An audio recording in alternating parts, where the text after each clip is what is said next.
Welcome back guys, Sly Bacon here and welcome to some Overwatch action. Now the last time I talked about Overwatch I said I wasn't going to buy the game at release. I guess I lied. I lied badly, oh my god. So get up in the morning, the day of release, which is also the day of Total War Warhammer release, right? 11 hours to wait until Total War Warhammer comes out, which was the game that I was waiting for. It's like, screw it, Overwatch is out in like an hour, let's buy it. So we brought it. We started playing and then we're about 60 hours into it now. It's like, holy crap.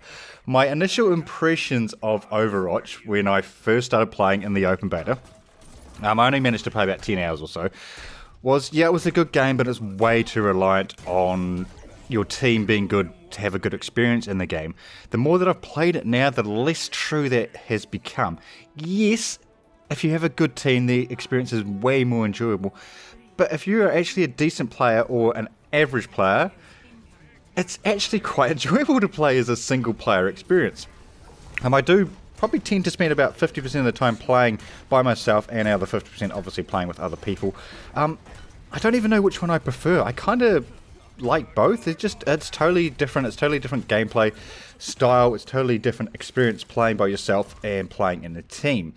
Now, I prefer to play Torbjorn. Yes, I know he's kind of the in boy at the moment to be nerfed, more so on console than PC. PC definitely doesn't appear like he's overpowered in any way, shape or form.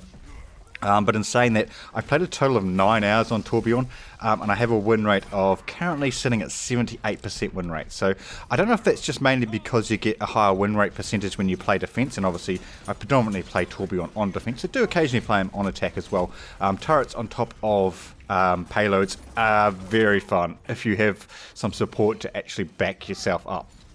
So I'm just going to talk about Torbjorn from a PC player's point of view, because obviously I haven't played it on console, so I don't know anything about that, and from somebody who's put quite a bit of time into Torbjorn as well. So Torbjorn's turret, which seems to be the main issue of contention, gets countered by a lot of classes on PC, and I know it's to do with, you know, the accuracy of aiming compared to console. So on PC, Widowmaker, Hanzo, Pharah, Soldier 76, can take it out from range, no issues at all. Genji from closer range, Reaper, most of the tanks can take out your turret with fairly ease. Junkrat, of course, spamming his things over the top, it can take out your turret quite easily. A lot of classes counter Torbjorn on PC, or at least they counter the turret. What I see a lot of Torbjorn players doing is putting their turret down and then just sitting with the turret, and it's like, well, don't use Torbjorn in that manner, because you can get countered so easily like that. What I like to do is put my turret down and then move forward, and then have your turret as like your backup, because then what people tend to be doing is they're more focused on you than on your turret, and your turret can actually kill things. And then we're not even talking about how powerful the rivet gun is, because the rivet gun itself is very strong, and I think a lot of players get surprised actually when they try and 1v1 Torbjorn and they lose, because the rivet gun is just so powerful, especially when you get up in his face and you can use the shotgun side of the rivet gun. It just does so much damage up close, especially the bigger targets. Roadhog is one of my favourites to take out up close. Roadhog can kill you, especially if he gets a hook on you. If he gets a hook on you, you're dead. End of story. But if he doesn't, you can pretty much 1v1 him most of the time.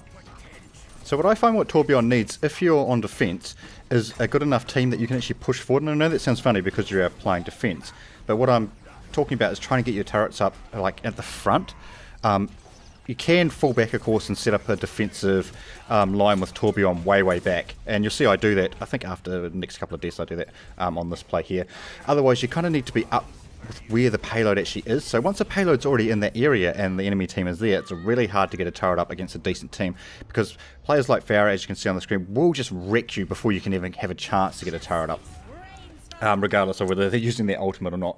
So at some points with Torbjorn, you kind of need to go, yeah, okay, we've lost that point. Even though the payload may only be like halfway across, you need to kind of just give up. I know that sounds terrible, but you kind of need to give up trying to get a turret down in that area and really focus on the next area. For where you want to actually get set up and get yourself prepared for the attack, etc, etc, which is kind of a different mindset than pretty much any other character. Even Bastion, you can't run in with Bastion, just transform and you're away, right? So here's an example of like just giving up and just, not really giving up, but just like falling back and really setting up your defense in the next area. Like I can see that the payload's right there. There's no point in me trying to push out here anymore. I was trying to push out, but I obviously couldn't get through. So I'm just like, well, just need to get rid of that and just get back and set up another turret and set up my new defensive line further back. And I think that's a good mindset for Torbjorn, is you don't necessarily need to be on the front line, but it does obviously help if you are out there. Get that turret down, then push forward to the front and use yourself just as like a harasser, I guess. You're not really going to kill a lot of people up there by yourself.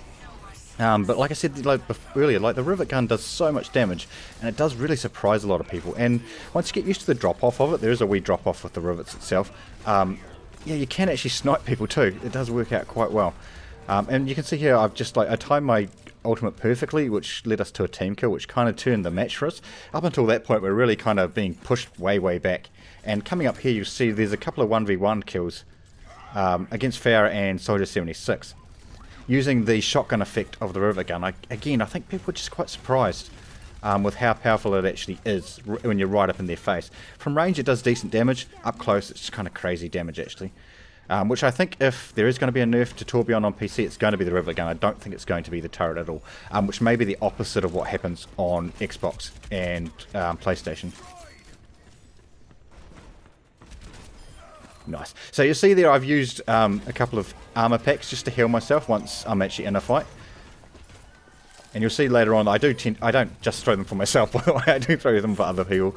I try and like saturate an area with armor packs, so if we are getting attacked and people are taking damage, they can just run around and they will actually pick up armor packs to actually help them stay alive. I think in this match I actually made like 20 armor packs or something.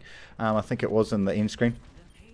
Which is not a huge amount, but it is quite a lot considering of how the match had gone up until this point, which was basically we were losing up until the very end. But you know, it happens. It does happen. And also another, yeah. So this is another good example. Like my turret was on one of those rotating towers, rotating platforms, I should say. Don't be afraid to move your turret. Once people know where your turret is, it's quite easy to get rid of it. So just keep trying to move it around. Try and put it in a position where it can't actually be attacked from range, but it still has enough of a protective arc that it's going to actually be of use. So as you can see here, we're kind of blocked from the left there. My turret can attack down that hallway, and it can attack where the payload is coming from, but and you say realise putting it on top of the truck was not putting it in any sort of protective line of sight or anything like that. But do as I say, not as I do, right? Yeah, no. It was a poor position. As you can see, it didn't last very long at all. What it was up there for like 30 seconds or something ridiculous before it got taken out. Which on this map, it's a really long pathway, that one, so it's a really bad position to put it. Where I've got it now and where I put it in the next couple of positions is actually a lot better, which is a lot more protective, especially from the long range, you know, Widowmaker, Hanzo, Farah, those type of people. So you can see here, this can only be attacked from that front path unless somebody runs around the side. You'll see Genji tries to do it in a minute, but I actually chase him out. This was annoying. Put it down, it gets taken out straight away. This is actually a bit of a bad position. It was too far just to the left there. Should have been around just a wee bit more. I kind of thought that as soon as I dropped it, but it was kind of too late to rechange it. Especially since they were like really pushing onto our point. I was trying to get as much damage out as I could.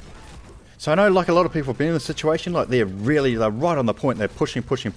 A lot of Torbjorn players will just sit back there with their turret, and I was like, well, you're no good back there. Push forward and stop them from actually hitting your line. So basically what we're trying to do is create a buffer between me and the turret, like I talked about earlier. So they need to kill me first, and then they can move forward and kill my turret. Well, that does a couple of things. It obviously gives me the chance to kill them further up. And also, if I do actually die up the front, I've got a chance to get back before they can actually hit the point, and I can actually reinforce again. So I know a lot of people don't like to push forward or move off the cap points and stuff, but if you can kill people off the cap point, or at least delay them from getting to the cap point, it actually helps your team quite a lot. Now I was going to put it up there, I was like, no, better not, it's a bit too cheeky. So Genji I was like, Genji, you bastard, don't run around there and kill my turret, but he actually ran away, which was good. I could have chased here too, but I was like, nah, I'm going to be too far out of the round. I don't think I'm actually going to catch them. And my turret does drop here in a minute, so I just do like a desperation turret at the end. I was running away from that tower like, holy crap, don't let that turret, the tower get me. Don't let it get you. Throwing out armor packs as much as I can at the end here. Just trying to buff people up. Again, this is kind of in line of sight, but I'm protected from both sides, and it's not a huge line of sight, especially with their payload in the way. The bad part about putting things like there is they can actually use the payload as a protective barrier, so that'll actually stop your turret from hitting people, but people don't tend to stay right behind the turret. They tend to like go up the sides or jump on top of it or things like that, so it does kind of work in your favour, even if it is using it as like a block. You can see there the line of the turret is just, there's like one line that can actually go through. Popping this, we probably didn't need to, but we're at the end of the game, so why the hell not? Now just here I get a virus scanner pop up there when I'm looking at the ground.